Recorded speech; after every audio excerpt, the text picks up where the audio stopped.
Les Actes des Apôtres, chapitre 26. Agrippa dit à Paul, « Il t'est permis de parler pour ta défense. » Et Paul, ayant étendu la main, se justifia en ces termes. « Je m'estime heureux, roi Agrippa, d'avoir aujourd'hui à me justifier devant toi de toutes les choses dont je suis accusé par les Juifs, car tu connais parfaitement leurs coutumes et leurs discussions. Je te prie donc de m'écouter avec patience. Ma vie, dès les premiers temps de ma jeunesse, est connue de tous les Juifs, puisqu'elle s'est passée à Jérusalem, au milieu de ma nation. Ils savent depuis longtemps, s'ils veulent le déclarer, que j'ai vécu pharisien selon la secte la plus rigide de notre religion. Et maintenant je suis mis en jugement parce que j'espère l'accomplissement de la promesse que Dieu a faite à nos pères et à laquelle aspirent nos 12 tribus qui servent Dieu continuellement, nuit et jour. C'est pour cette espérance, ô roi, que je suis accusé par des Juifs. Quoi, vous semble-t-il incroyable que Dieu ressuscite les morts? Pour moi, j'avais cru devoir agir vigoureusement contre le nom de Jésus de Nazareth. C'est ce que j'ai fait à Jérusalem. J'ai jeté en prison plusieurs des saints, ayant reçu ce pouvoir des principaux sacrificateurs, et quand on les mettait à mort, je joignais mon suffrage à celui des autres. Je les ai souvent châtiés dans toutes les synagogues, et je les forçais à blasphémer. Dans mes excès de fureur contre eux, je les persécutais même jusque dans les villes étrangères. C'est dans ce but que je me rendis à Damas, avec l'autorisation et la permission des principaux sacrificateurs. Vers le milieu du jour, ô roi, je vis en chemin resplendir autour de moi et de mes compagnons une lumière venant du ciel et dont l'éclat surpassait celui du soleil. Nous tombâmes tous par terre, et j'entendis une voix qui me disait en langue hébraïque, « Saul, Saul, pourquoi me persécutes-tu? Il te serait dur de regimber contre les aiguillons. » Je répondis, « Qui es-tu, Seigneur ?»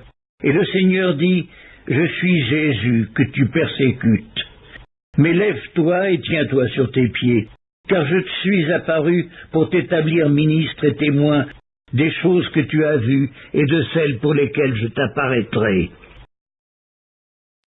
Je t'ai choisi du milieu de ce peuple et du milieu des païens, vers qui je t'envoie, afin que tu leur ouvres les yeux pour qu'ils passent des ténèbres à la lumière et de la puissance de Satan à Dieu, pour qu'ils reçoivent par la foi en moi le pardon des péchés et l'héritage avec les sanctifiés.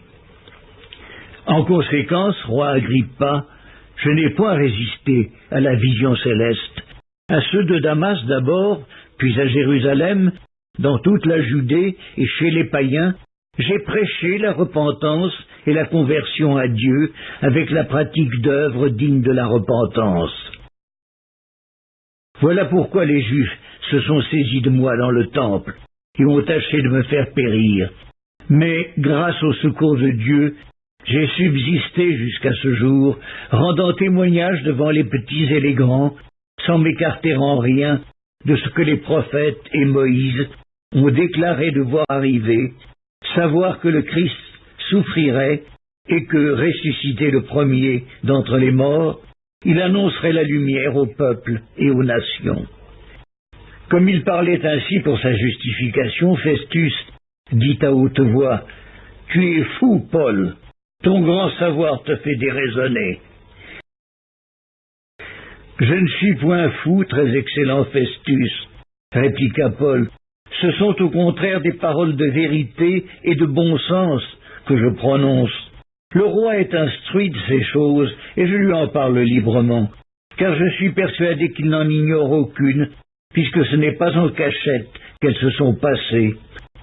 Crois-tu au prophète, roi Agrippa? Je sais que tu y crois. » Et Agrippa dit à Paul, « Tu vas bientôt me persuader de devenir chrétien. » Paul répondit, « Que ce soit bientôt ou que ce soit tard, plaise à Dieu que non seulement toi, mais encore tous ceux qui m'écoutent aujourd'hui, vous deveniez tel que je suis, à l'exception de ces liens. » Le roi, le gouverneur, Bérénice et tous ceux qui étaient assis avec eux se levèrent, et en se retirant, ils se disaient les uns aux autres, « Cet homme n'a rien fait qui mérite la mort ou la prison. » Et Agrippa dit à Festus, « Cet homme pouvait être relâché s'il n'en eût pas appelé à César. »